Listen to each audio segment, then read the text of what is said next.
Chuo Kikuu cha Sayansi na Teknolojia Mbeya, yani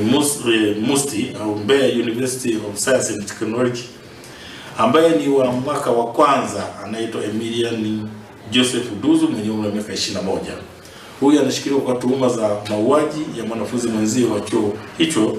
wa mwaka wa 3 ambaye anaitwa Gerald Philbert Saidi mwenye umri wa miaka 22. Ni kwamba Juni 14, 2025 majira ya saa 11 alfajiri huko katika klabu iitwayo Mbeya Pazuri iliyopo jijini Mbeya, mtuhumiwa Emilian Joseph Duzu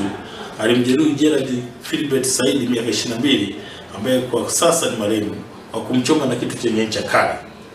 na alimchoma sehemu za tumboni, hali ambayo ilimpelekea huyu mhanga au ambaye ni marehemu kwa sasa kukimbizwa katika hospitali ya rufaa ya Mbeya kwa matibabu. Lakini ilipofika majira ya saa 7 za mchana, Gerald Philbert